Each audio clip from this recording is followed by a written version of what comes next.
So being able to empower a parent for me and say, no, you are the first and primary advocate for your child's musical development, I felt was really, really important. That's today's guest, author and educator Michael Hemsworth, on the value of the parent role in their child's musical development. Welcome to Music Ed Insights. I'm leadership trainer and former band director Alan Fire, here with composer and co-college music education program head Steve Shanley. Each episode, Alan and I talk with national thought leaders in music education with practical insights for K-12 music educators. Steve, tell us about our guest. Michael Hemsworth earned a college degree in piano at the age of 18. By the time he was 20, he'd gotten married, had his first child, and started his music school.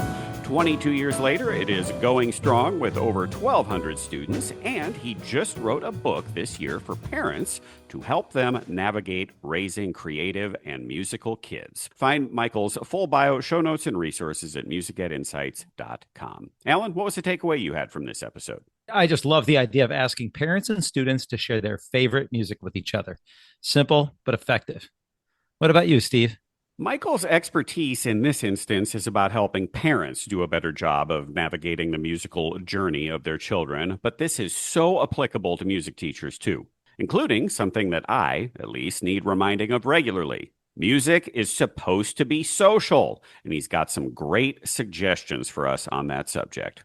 Yes, and they are practical. And our website has a handout with ideas for you to share with the parents of your students. And a reminder, our insider patrons get some benefits, including the occasional unedited episode. If you want to support us by being a Music Ed Insights insider, head to our website to learn more. But for now, let's hear from Michael Hemsworth. Michael Hemsworth, welcome to the program. Thank you. I'm glad to be here. We've asked you to join us today for a slightly different angle than many of our prior episodes. Instead of focusing on the music student or the music teacher, we are focusing on the parents and caregivers of our music students. So please tell us why you think this is important.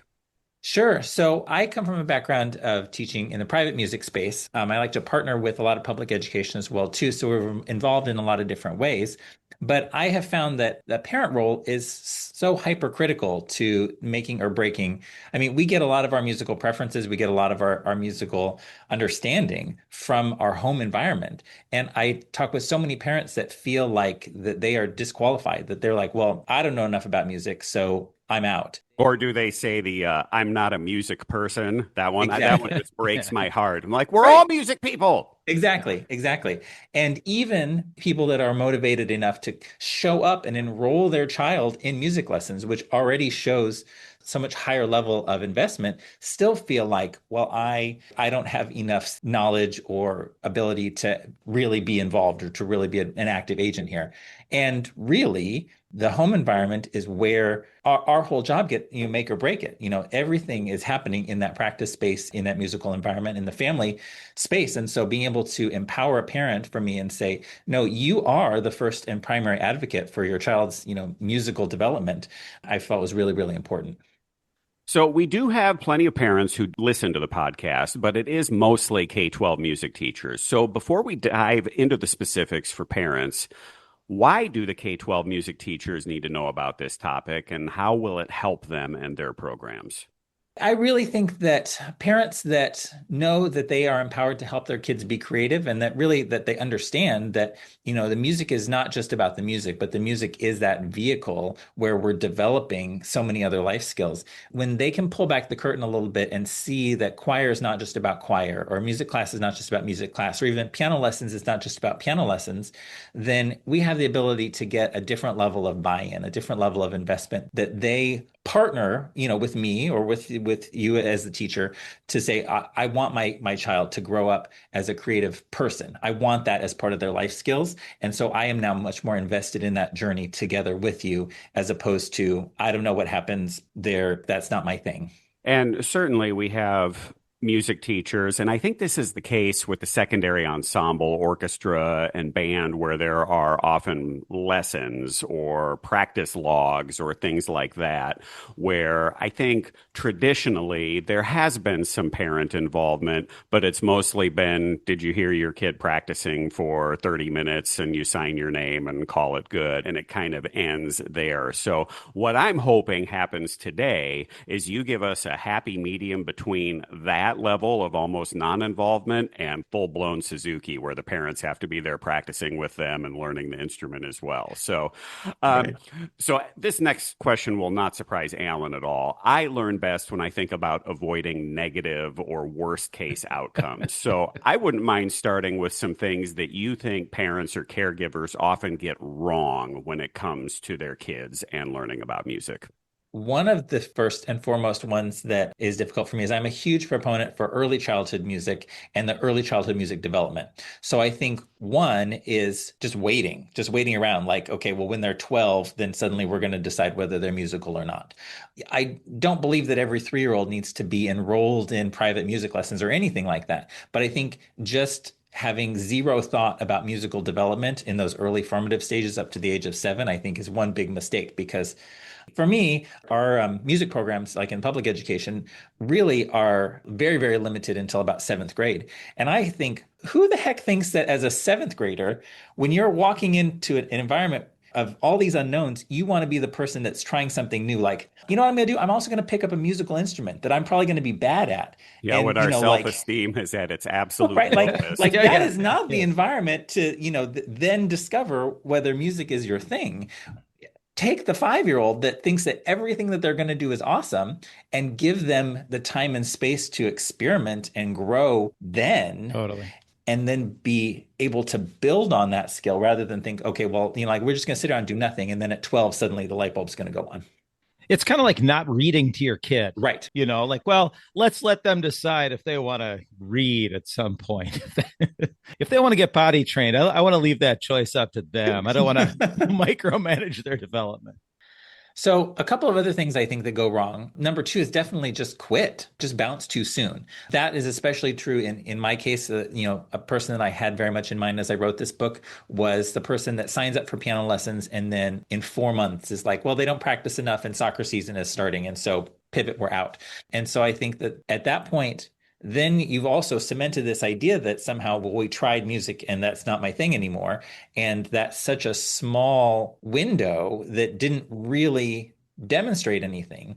And so it's almost more damaging to be like, oh, well, like we did piano. And I think, okay, well, in 4 months, not really, you didn't really get any of the experience yet. And so I think starting it with just a very short-term mentality of like, well, let's just see if this is fun or not, instead of the idea that this is something that is going to develop over time and that we're going to give it the time to develop, I think is probably mistake number two.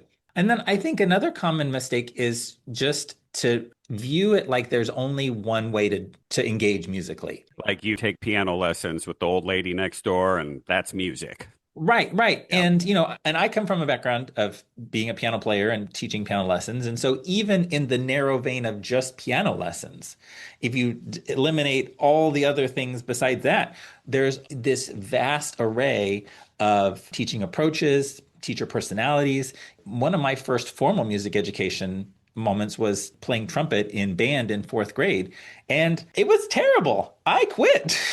And obviously I didn't quit music for the rest of my life, but if success in my 4th grade band was the standard of my musicality, that would have been it for me, and end of story there.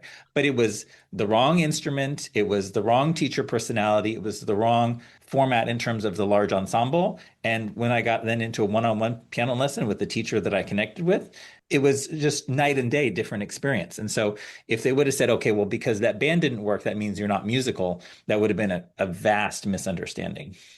This is a great reminder to parents and to teachers. I remind my music ed students of this, especially when we start talking about exactly what you just brought up, beginning band, where typically it's in a large class. And because it's in a large class, the teacher has to usually do cymbal first, sound second. So Mhm. here's the treble clef. Here's what the notes mean. Here's this, here's that. And there's very little of how we would learn a language where we hear the sound first and the cymbal second. And I always say, like, I get it. When you got 60 kids and they're playing different instruments, you kind of have to do the cymbal first, sound second. But the Mhm. problem with that is it so much disproportionately favors students who already know how to read, that they can Right. decode symbols and that makes sense to them. And so you are going to have so many students who might have a natural sense of pitch or rhythm or just love of music. And because it is presented basically in a way of, can you decode these symbols or not, they might convince themselves that music is not for them. Absolutely. All right. So, what recommendations do you have for parents? And don't give us everything because we do want people to buy your book, of course, but some of the highlights. Yeah. I think first and foremost, recognize that you are your child's best advocate and that you know a lot more that you think. Because, yes, the music teacher might know the music, but you know your child. And so when I have parents that are engaged enough to help me understand what makes their child work uniquely, then that empowers me in my job in such a different way. And so I come from a background similar to your story here, where I'm a highly visual learner. And so getting into an environment where I had my piano book and I had the sheet music, that actually was an environment that I could thrive in. And so it worked well. And a lot of the sort of academic channels work that way. So I rode that wave quite a ways. Turning around as a teacher, then it became a lot more challenging for me to understand, okay, well, what do I do with students that are not good readers? The idea that I would teach 3 months of lessons without a book was very, very foreign to me, sort of coming into my teaching career. But there 100% were students that needed that needed different genre, that needed a different learning modality there. And usually a parent does know that. They might not realize that they know it, but they do know. They do know, oh, okay, at home, my kid just plays the songs that they have memorized, ad nauseum, but then put a new piece of music in front of them and they kind of just shut down. That tells us something, but a parent needs to know that they're actually armed with that information, that they can do something with it as well too. Another big one there is to just create a social environment for a child at home. You share your favorite music. Let them share their favorite music with you. Sing together and show off what they're doing. Let them perform for you things that they're doing. Don't force it, because there are some students that really want to kind of master it first before they show you, and some want you to watch the whole process. But open that up so that learning process is a part of their social environment. When there is no community around your music making, then it's a lot easier to quit and a lot less fun than when you have, whether it's your family, whether it's your friends, with some sort of community network effect around your music learning, around your music making. Yeah, I love this idea because I think, certainly for me as a parent, I would have associated when both of my children were in middle school or high school, them quote unquote learning at home was sitting at the dining room table doing their math homework or doing their Spanish worksheets. And in fact, if they were not having fun and they were quietly working at the table, that sort of equated to, okay, they must be learning. And obviously, I know that's not the case, but that is such an easy trap to fall into, that there's no laughing, there's no talking, there's no messing around with friends. Therefore, they are on task, so to speak. Mhm. So you mentioned one idea was sharing their favorite music. What are some other ideas that you have for? You have one student who is in a single piano lesson and then they go home. What are some other ways that single piano lesson experience or learning of it could be a little bit more social or just more fun in general?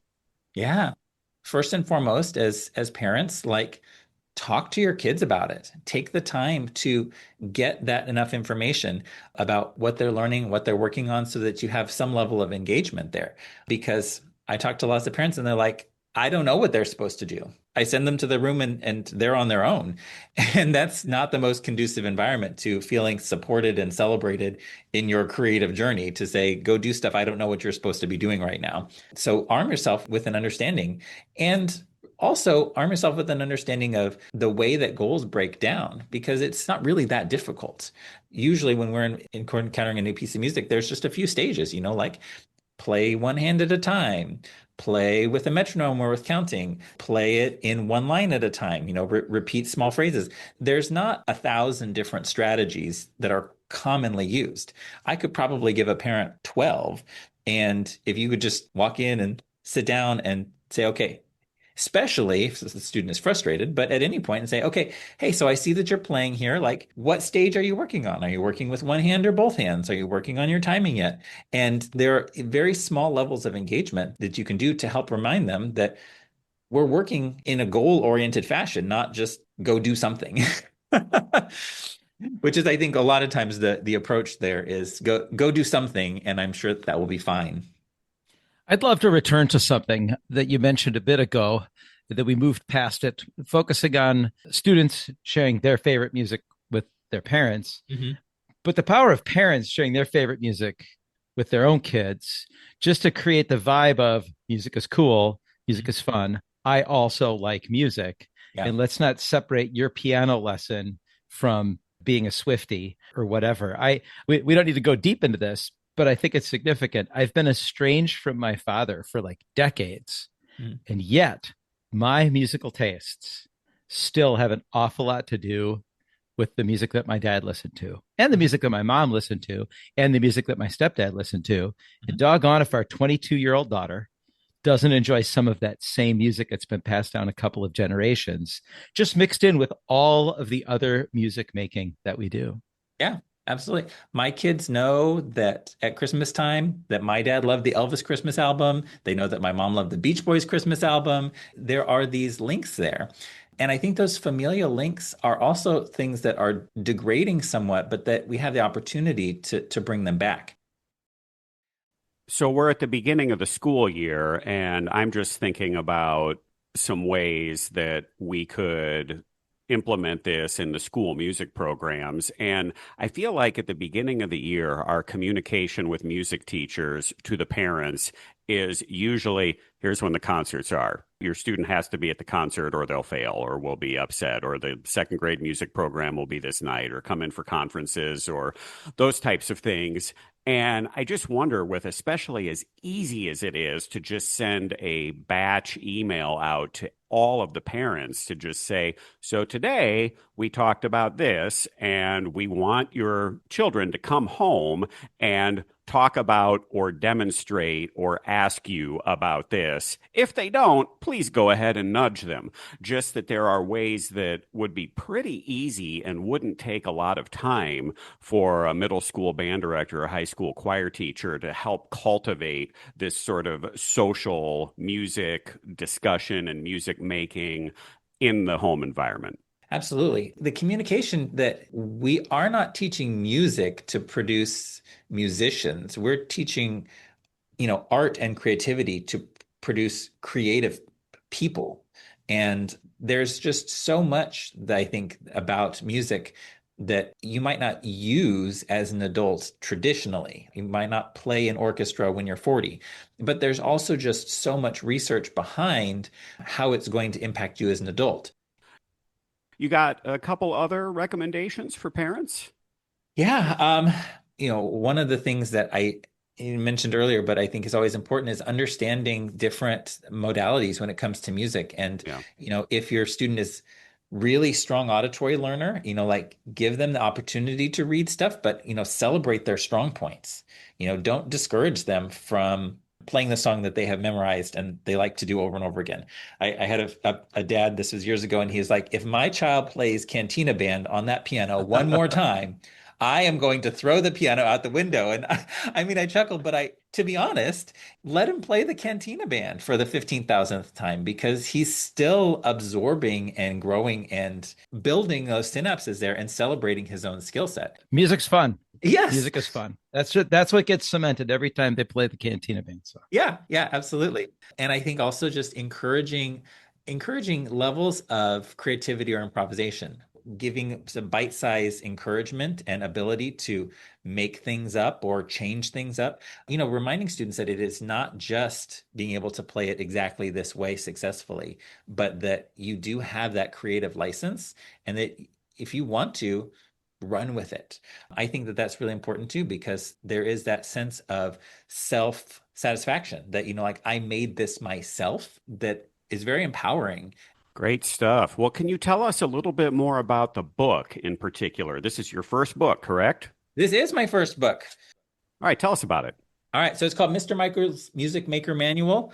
I've been teaching for 22 years, and I really wanted to communicate to parents that, like you're giving your child something more than just what you see on the surface this week at piano lessons. If it was a bad week of practicing, it still is a win in the long game because we're building our way towards that sense of confidence, that sense of creative resiliency, that sense of focus, of listening skills, of world appreciation. Like the idea that there's a lot of different types of music and a lot of different types of people, and that there's a level of openness to that, I think, that happens in that musical study process. So I designed it to be especially a quick read for parents. I mean, I recorded the audiobook myself. I shoved myself in the closet with the microphone, and it took about 3 hours to record. So it's only about a 3 hour audiobook if you find it anywhere. And we just hop on those things about motivation, like how do we give our kids autonomy? How do we give our kids a sense of competence in what they're doing? How do we give them a relevance? Use some of these basic psychological features and build it in.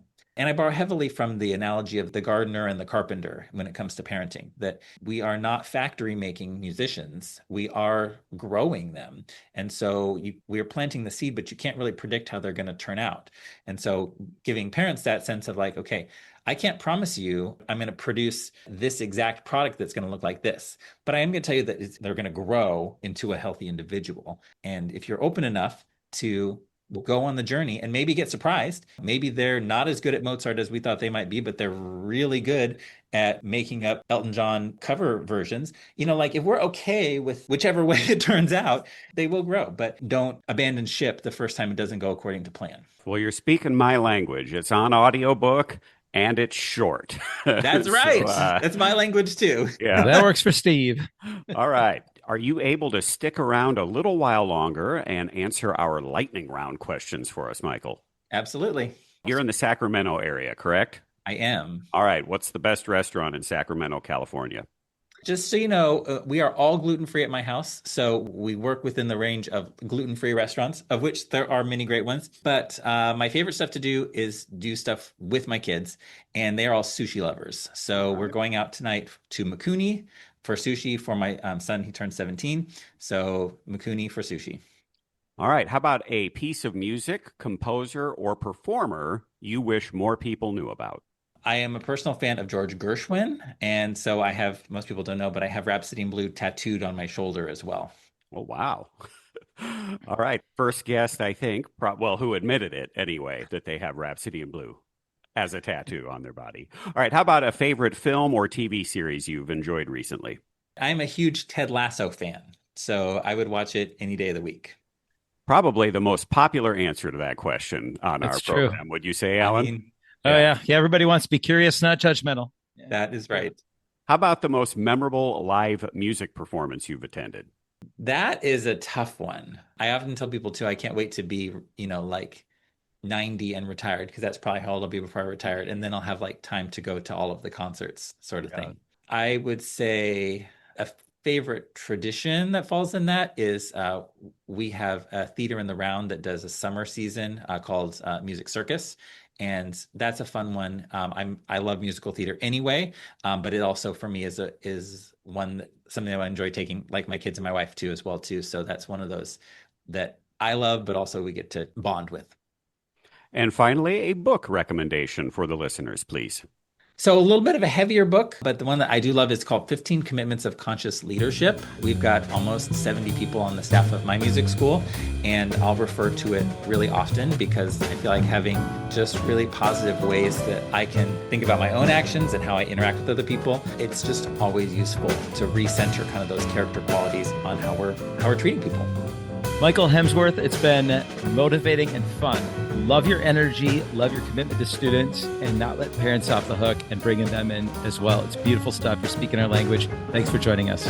Thank you. Thanks for listening to Music Ed Insights. We're supported by Group Dynamic, a leading provider of youth leadership workshops. Alan works with dozens of schools each year to help develop their leaders. Learn more at groupdynamicyouth.com.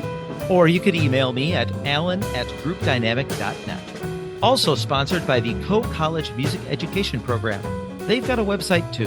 Just click their link at our website or email me at sshanley@coe.edu. Also, The Normal Design, helping normal companies and people create memorable, meaningful, and professional designs and branding. More at thenormaldesign.com. And Winterset Websites, website design and maintenance. wintersetwebsites.com. Our Facebook page is Music Ed Insights.